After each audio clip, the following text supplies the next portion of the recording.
Pode parecer caótico, mas não é. Vamos falar de crianças expostas cedo demais, de protestos que perderam sentido, de plataformas que transformam corpos em negócio, de um jornalismo cada vez mais enviesado e, para fechar, de um processo eleitoral que pede confiança enquanto semeia confusão. São temas diferentes, mas todos têm algo em comum: instituições a falhar e pessoas cansadas de fingir que está tudo normal.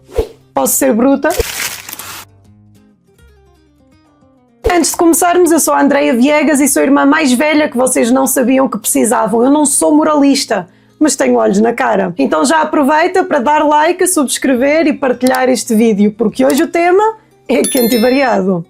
E não se esqueçam de ver a live de terça-feira, porque eu tenho uma notícia incrível para partilhar com vocês. Então corre lá e ativa o sininho. Agora vamos falar disto com seriedade, porque o tema exige isso. Circula nas redes a comparação entre certas aplicações e um Tinder para crianças. À primeira vista pode parecer um exagero, mas quando se analisa o funcionamento de algumas destas plataformas, a preocupação deixa de ser só sobre retórica. A maioria destes posts falam da aplicação Wheezy, que não está disponível em Portugal, mas assim que coloquei o Wheezy, fui logo apresentada com versões alternativas e a funcionar cá em território nacional, como por exemplo a Purp. Então, mais uma daquelas ideias geniais do século XXI.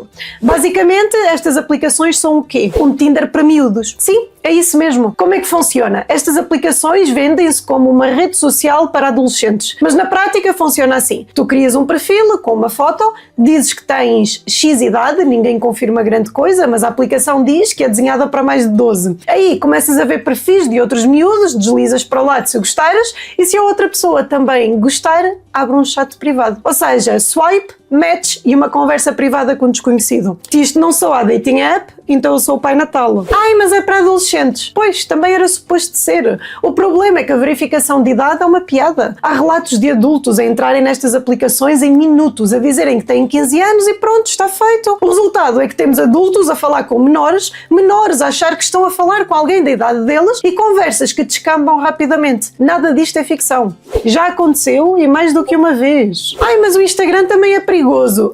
Mas há uma diferença gigante. O Instagram não foi criado para emparelhar pessoas. Estas aplicações servem exatamente para isso. A aplicação existe para pôr dois desconhecidos a falar no privado, com base numa foto. Isto é uma dinâmica de adultos aplicada a miúdos que ainda estão a tentar perceber quem são. Pois vocês admiram-se quando há encontros que não deviam acontecer ou miúdos que estão completamente perdidos. E agora, com a inteligência artificial no meio disto tudo, fotos falsas, perfis falsos, histórias inventadas, é o terreno perfeito para quem quer fazer porcaria. Os jovens são enganados por perfis falsos, convencidos a partilhar imagens íntimas e depois pressionados com ameaças constantes. Seja a Wheezy ou a Purp, isto não é só uma aplicação. É uma app que pegou no modelo do Tinder e o enfiou no bolso de adolescentes. E não, isto não é conservadorismo histérico. É bom senso básico. Crianças não precisam de aplicações de encontros. Precisam de limites, mesmo que não gostem deles. E se eu tenho mesmo que vos explicar isto, o mundo está perdido. Andreia, mas tu estás a exagerar. As crianças não são sexualizadas nem expostas a essas coisas. Pois não. Olha aqui este protesto em França. Eu aqui no YouTube tenho que tapar. No feed dos vossos filhos no TikTok vale tudo. E o pior é que estas senhoras estão a protestar contra pedófilos que compravam bonecas insufláveis em tamanho de criança na Shein. Nojento? Com certeza. Mas não entendo como é que mostrares o peito enquanto os miúdos vão para a escola ajuda a protegê-los. Há uma obsessão estranha, sobretudo em certos ciclos ativistas, de achar que se há nudez, há profundidade política. Francamente, se a solução para todos os problemas fosse a nudez, o mundo já estava resolvido há muito tempo.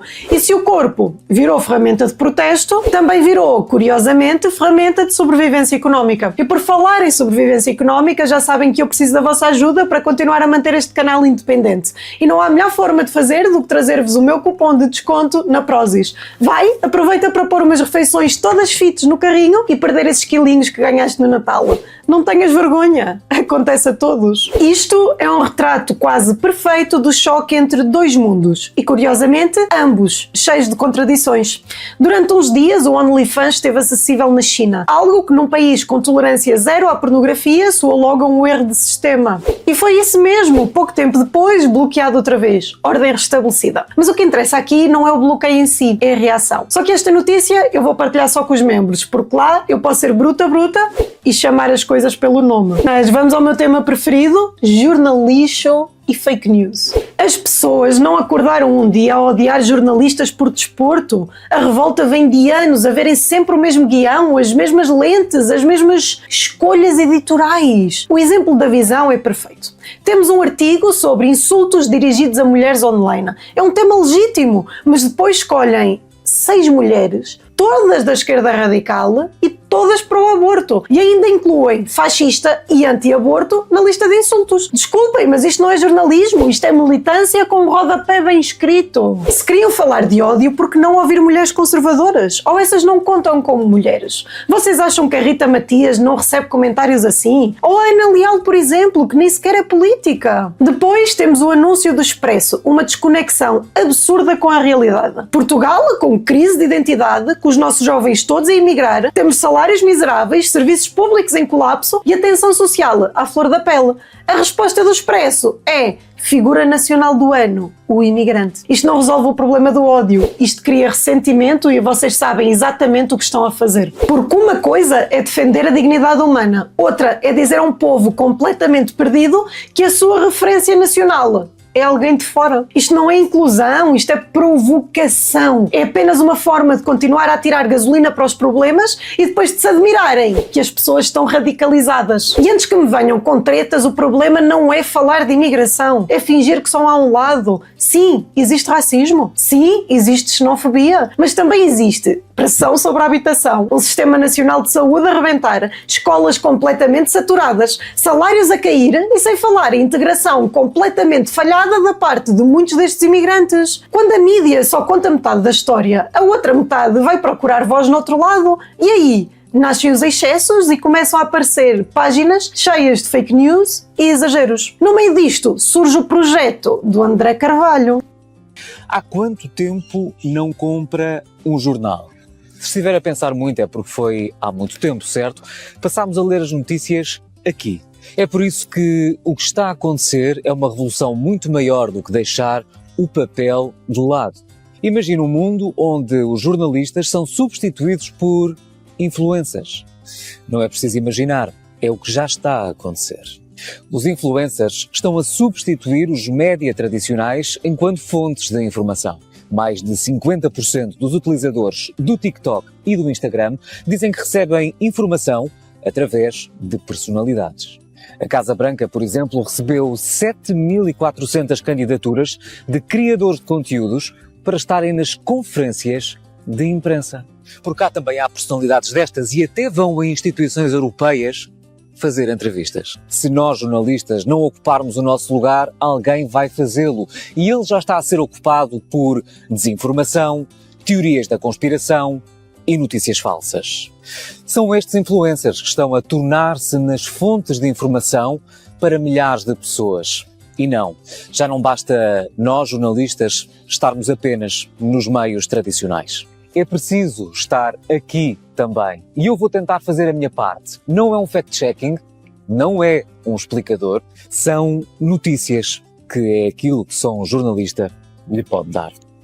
Eu gostei da iniciativa, a sério, trazer o jornalismo para as redes e levar o debate, isto faz falta. Mas fica o aviso, se forem só transportar o mesmo enviesamento para o Instagram ou para o TikTok, não vai mudar nada. As pessoas já não rejeitam só o formato, rejeitam a falta de honestidade intelectual. O chamado jornalixo não é um ataque gratuito, é o reflexo de um público que se sente manipulado. E enquanto os mídias continuarem a escolher sempre os mesmos entrevistados e a validar sempre a mesma visão do mundo, a confiança não volta.